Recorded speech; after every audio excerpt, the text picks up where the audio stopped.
Las frases más conmovedoras de Jesús en Arni, historia de una infamia. De los famosos implicados en el caso Arni, solo Jesús Vázquez aceptó la invitación para participar en Arni. Historia de una infamia, la serie documental de HBO Max de 3 episodios que se ha estrenado este viernes. El presentador de televisión y actor ofrece el emotivo y conmovedor testimonio en primera persona del drama que vivió cuando se desencadenó todo aquello. A pesar de que han pasado más de 25 años, la herida sigue abierta y, en numerosas ocasiones, a Vázquez se le saltan las lágrimas e incluso llega a derrumbarse. Sobre todo al recordar lo que sufrió su madre y aún no creerse cómo aquellas acusaciones, que no tenían base sólida, acabaron en juicio. He aquí algunas de sus declaraciones más destacadas que se pueden ver en esta serie documental. El dolor del recuerdo. El cerebro se inventa muchas cosas para huir del dolor que ha vivido y una de ellas es olvidar.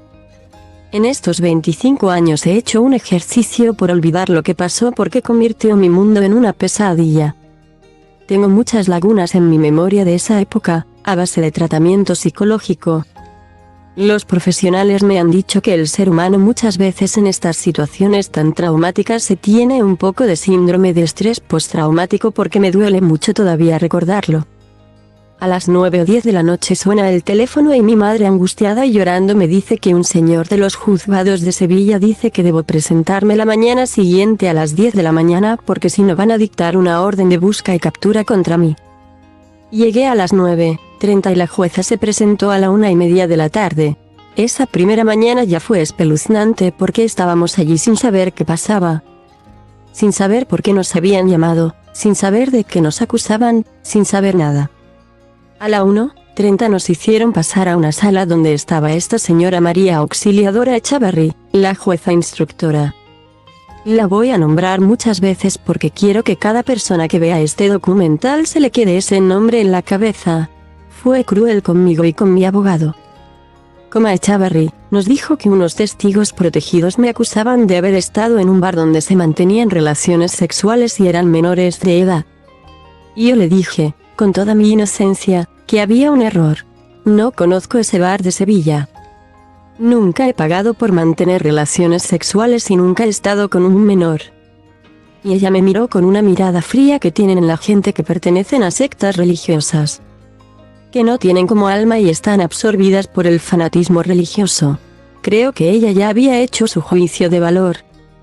Luego había otra chica escribiendo todo lo que decíamos que al terminar, cuando ya me iba, me dijo: perdona, ¿me puedes hacer un autógrafo? Y yo pensé, ¿pero esto qué es? Era como de Berlanga. Estaba en lo mejor de mi vida, era un chico joven, con éxito, con tíos haciendo cola en la puerta.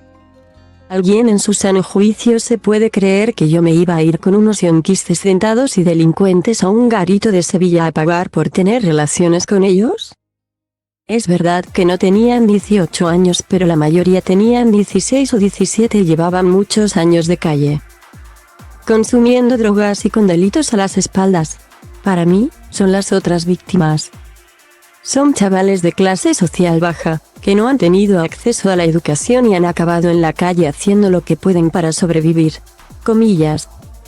La presunción de inocencia es la instrucción más chapucera de la historia de la justicia en España.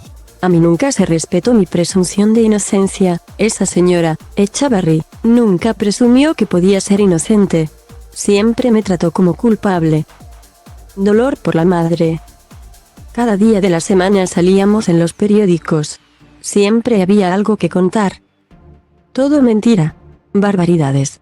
Decían cosas horribles de nosotros, que éramos monstruos, animales, que había que encerrarnos y tirar la llave, que nos pudriéramos en una cueva. A mí lo que más me dolía era que mi madre tuviera que leer todo eso porque la estaba matando todo aquello. Mi madre se moría literalmente. Nos dijeron le queda muy poquito y sufría. Le quitábamos la tele del hospital y no le llevamos los periódicos. Y un día se le ocurrió a mi hermano decirle que ya había salido la sentencia. Y así lo hicimos. Fui al hospital con mis hermanos y le dije que ya se había acabado. ¡Qué alegría! Nos abrazamos todos. Después tenía que ir a un programa de televisión en Sevilla y antes de llegar recibí una llamada que mi madre ya había muerto. Por lo menos se murió tranquila. Era como que no se quería morir sin saber qué le iba a pasar a su hijo. El papel de la prensa. Me gustaría que algún día la prensa entonara también su propia mea culpa. Nos crucificaron. Nadie pensó ni que éramos inocentes ni que teníamos familia. Se cebaron los medios. Se cebaron en la carroña.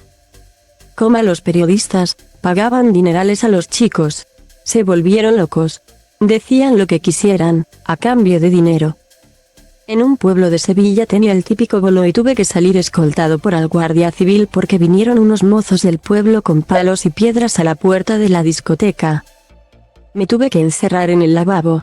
La gente fuera gritaba maricón, pederasta, violador, te vamos a dar lo tuyo. Comillas, pasé mucho miedo. Y de estos tuve unos cuantos. 1 año y medio así. El amigo Jorge Cadaval. En la apertura del juicio ya nos adelantan que podía alargarse bastantes meses. Me entró el pánico porque había hecho cuentas, ni en una pensión podía mantenerme 6 meses sin trabajar. No sabía cómo salir de esa y de repente se cruza un ángel. Me llamó Jorge Cadaval. Me dijo que iba a hacer estos meses en Sevilla y me ofreció su casa. Y así lo hice. Desde entonces yo tengo una deuda eterna de gratitud hacia él. Yo fui muy seguro a declarar. Primero porque estaba muy cargado de razón porque contaba la verdad y después porque los testigos se habían desmoronado y era lo único que había contra mí. Era tan endeble todo, un castillo de naipes que cada día se desmoronaba un poco más, comillas. Empezaron a salir los testimonios en el juicio oral desdiciéndose, acusando a la policía de haberlos llevado a la fuerza a la comisaría. Que les habían pegado, que les habían enseñado las fotos de aquellos que había que acusar. Incluido a mí, que nunca me habían visto antes. Abre comillas dobles. Algunos de ellos decían que eran heteros y que iban al bar para sacarse un dinero y después irse con sus novias. Hablaban con bastante desprecio de sus clientes, con un lenguaje homófono. Ahora todavía, pero en aquella época más, los poderes del Estado, en este caso el Poder Judicial, no se había renovado en la transición. El Poder Judicial sigue siendo ultraconservador en general. Eso es lo que yo llamo la caverna, esas fuerzas reaccionarias herederas del franquismo que no creen en la libertad, en los derechos, en la igualdad. Me da la sensación de que querían dar esa propaganda de "veis los maricones", que todos son unos pervertidos, unos pederastas, que cogen a los niños en los bares y los violan. Punto.